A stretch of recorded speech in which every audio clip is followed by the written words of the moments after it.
Assalamualaikum warahmatullahi wabarakatuh. Nama saya Angel Kurnia.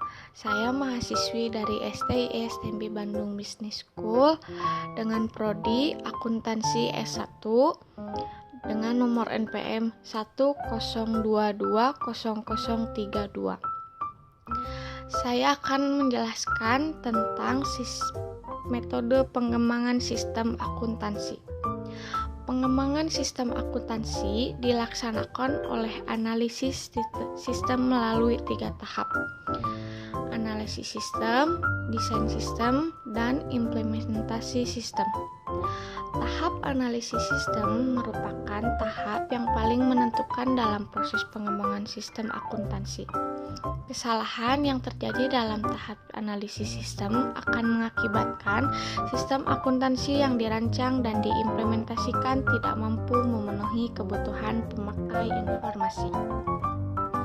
Dalam setiap tahap utama pengembangan sistem akuntansi, analisis sistem menghasilkan dokumen tertulis berupa usulan, proposal, atau laporan.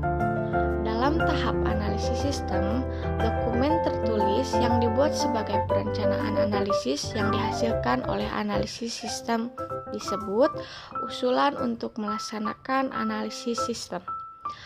Dokumen ini dibuat oleh analisis sistem berdasarkan kerangka acuan yang dibuat oleh pemakai informasi. Hasil pelaksanaan analisis sistem dituangkan oleh analisis sistem dalam dokumen tertulis yang disebut laporan hasil analisis sistem.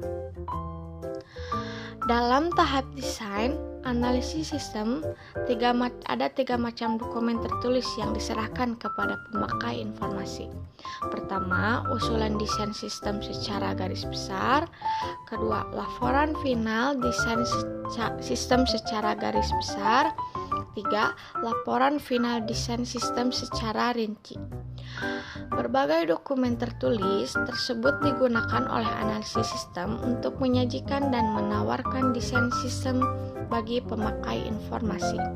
Dalam tahap implementasi sistem, analisis sistem membuat dokumen tertulis yang disebut laporan final implementasi sistem. Laporan ini berisi 2 bagian. 1. Rencana implementasi sistem dan hasil implementasi sistem. Pendekatan konversi yang dapat digunakan analisis sistem dalam mengonversi sistem sama dengan sistem baru adalah langsung, paralel, modular atau pilot project, dan phase-in. Untuk mengkomunikasikan hasil analisis sistem dan rancangan sistem kepada para pemakai informasi, analisis sistem menggunakan simbol standar.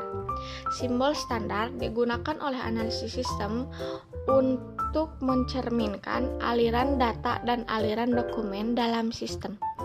Bagan yang melukiskan aliran pengolahan data dalam suatu sistem informasi disebut dengan bagan alir data flow diagram, dan bagan yang menggambarkan aliran dokumen data suatu sistem informasi disebut dengan bagan alir dokumen flow chart. Demikian penjelasan tentang metodologi sistem akuntansi. Terima kasih. Assalamualaikum warahmatullahi wabarakatuh.